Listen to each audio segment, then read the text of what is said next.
I never thought the proudest day of my life would be the day I finally saw my parents for who they really were.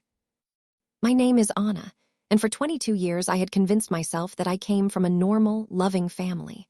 I was the quiet, ambitious girl who always tried harder, smiled brighter, and stayed out of trouble just so I could earn a little piece of their attention.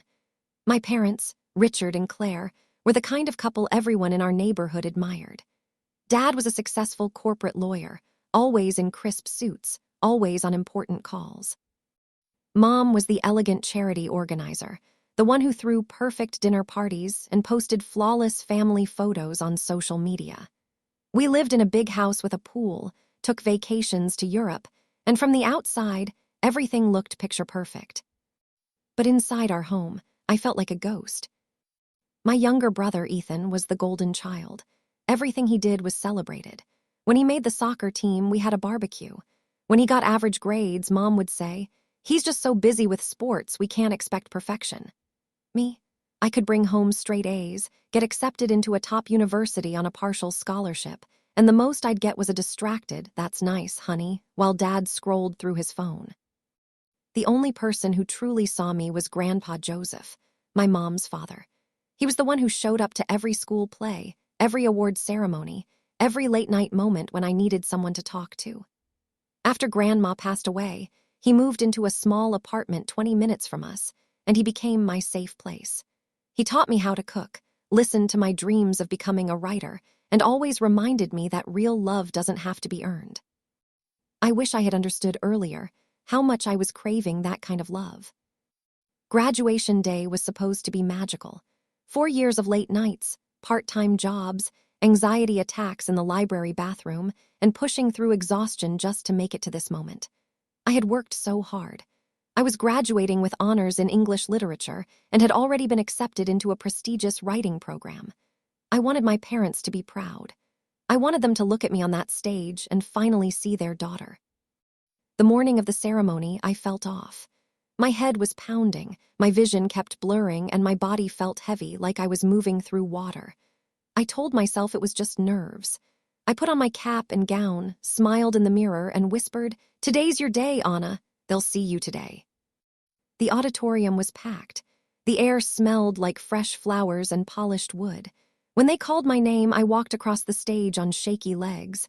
I remember the applause, the bright lights, my heart hammering in my chest. Then everything tilted. The world spun violently. My knees buckled.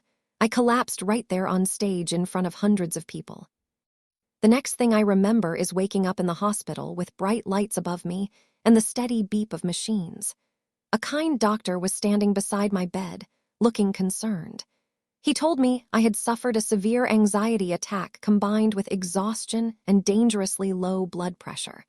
My body had simply given out after years of pushing too hard. Then he said the words that would change everything. "We called your parents immediately. They were your emergency contacts. Only one family member has arrived so far." I smiled weakly, thinking it must be Mom or Dad rushing through traffic. My heart lifted for a second. But then the door opened, and there was Grandpa Joseph, his face pale with worry, still wearing his old flannel shirt. He rushed to my side, took my hand, and I saw tears in his eyes. "Where are Mom and Dad?" I whispered. Grandpa hesitated. His voice was gentle but honest. "They're not coming, sweetheart, not right now." That moment shattered something deep inside me. I later learned the full story. The doctors had called both of my parents within minutes of my collapse. Dad was in the middle of a golf game with clients. Mom was at a spa day with her friends, celebrating finally having the house to herself, now that I had graduated. When the hospital called, Dad told them he was in an important meeting and would come when he could. Mom said she needed to finish something and would head over later. Neither of them came for almost 6 hours. 6 hours. While I lay in that hospital bed, scared, confused, and hooked up to machines, my parents chose other things over their daughter. The only person who dropped everything and raced to be by my side was my 78-year-old grandfather. As I lay there that evening, staring at the ceiling, something inside me broke. But something else was born, a cold, quiet clarity I had never felt before. For the first time, I saw my family without the rose-colored glasses I had worn my whole life. And I decided I was never going to be invisible again. I spent 3 days in the hospital. Grandpa stayed with me the entire time. He slept in the uncomfortable chair, brought me homemade soup, and held my hand while I cried. My parents finally showed up on the second evening, looking stressed and slightly annoyed, as if my medical emergency had ruined their schedule. Mom hugged me lightly and said, "Oh, honey, you always push yourself too hard. You need to relax more." Dad checked his watch twice during the visit and mentioned he had an early court date the next morning. They left after 40 minutes with promises to check in soon. That night, Grandpa told me stories about my mother when she was young, how she used to be warm and affectionate before success and status changed her. He apologized for not stepping in sooner, but I told him none of this was his fault. He had been the only consistent love in my life. When I got home, the house felt different, colder. I moved through the days like a shadow. Ethan barely acknowledged what happened. He just said, "That sucks, sis," and went back to playing video games. My parents acted like everything was normal. They never asked how I was really feeling. They never apologized for not being there. The betrayal sank deeper every single day. I started remembering all the times I had been overlooked, the school awards they missed, the nights I ate dinner alone because they were at Ethan's games, the college graduation money they gave my brother for a new car while I worked 2 jobs. It all came rushing back like a flood I couldn't stop. I started writing in my journal every night, pages and pages of pain, anger, and realization. I wrote about how lonely I had always felt, how I had spent my entire life trying to earn love that should have been given freely. And slowly, that anger turned into fuel. One evening, about 2 weeks after graduation, I sat at the kitchen table with my parents. I told them how hurt I was. I told them that their absence on the most important day of my life made me feel worthless. Mom sighed and said I was being dramatic. Dad told me I needed to grow up and understand that life isn't always about you. That was the moment everything changed. I looked at them and said quietly, "You're right. Life isn't always about me, but it's also not about pretending to be a family when you only show up for the camera." I stood up, went to my room, and started making plans. I didn't scream. I didn't cry in front of them again. Instead, I became very strategic.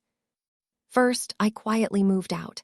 Grandpa helped me find a small, sunny apartment near the university. He co-signed the lease and gave me the savings he had been keeping for me since I was a little girl, money my parents never knew about. It was enough for 6 months of rent and basic expenses. Then I started writing, not just in my journal. I wrote my real story. I poured everything into a long, honest article titled "The Graduation That Exposed My Family." I described the collapse, the phone calls, the 6-hour wait, the years of emotional neglect. I didn't use their real names at first, but I didn't hold back the truth. I submitted it to a popular online publication that focused on personal essays. They accepted it immediately. When it was published, it exploded. Within days, it had over 300,000 reads. People shared their own stories of parental neglect. Messages poured in from readers who said my words gave them courage. My parents found out when a neighbor sent them the article. The confrontation was intense. Mom cried and called me ungrateful. Dad threatened to cut me off financially, forgetting I had already cut myself off. I looked at them calmly and said, "You already cut me off emotionally a long time ago. I'm just making it official." I went no contact. The revenge wasn't loud or cruel. It was quiet and complete. I blocked their numbers. I removed them from my life with surgical precision. When they tried to show up at my new apartment, I refused to open the door. When Mom tried to guilt me through extended family, I simply told the truth to anyone who asked. Meanwhile, my life began to bloom. With Grandpa's encouragement, I threw myself into my writing program. I worked harder than ever, but this time from a place of power instead of desperation. My article led to more opportunities, podcast interviews, speaking engagements, even a book deal. I wrote a memoir about growing up emotionally orphaned in a picture-perfect family. It became a bestseller. Grandpa moved in with me during the first year. We cooked together, laughed together, and healed together. He got to see me succeed in ways my parents never witnessed. For the first time, I had a real parent, one who celebrated every small victory and held me through every fear. My parents tried to come back when the book came out. They saw the success, the interviews, the respect I had earned. Suddenly, they wanted to be part of my life again. Mom sent long, emotional messages about how she regretted everything. Dad offered money and connections. I read every message, felt the old pain rise up, and then chose peace instead of revenge. I sent one final message. You taught me that love has to be earned. I finally learned that lesson. I no longer need to earn yours. I blocked them again. 2 years after my collapse at graduation, I stood on another stage, this time accepting a literary award. Grandpa sat in the front row, beaming with pride. As I looked out at the audience, I realized I had become the woman I always wanted to be, not because my parents finally loved me, but because I learned to love myself. The greatest revenge wasn't making them suffer. It was refusing to let their neglect define me. It was building a beautiful life without them. It was choosing healing over bitterness. If you're listening to this and you've ever felt invisible in your own family, I want you to know something important. You are not broken. You are not too much. And you don't need their love to become who you're meant to be. Sometimes the strongest thing you can do is walk away. Sometimes the greatest revenge is simply living well, surrounded by people who choose you every single day. I collapsed that day at graduation, but I didn't stay down. I rose, and I'm still rising. Thank you for listening to my story. If it touched you, please share it with someone who needs to hear it. And remember, your worth was never up for negotiation.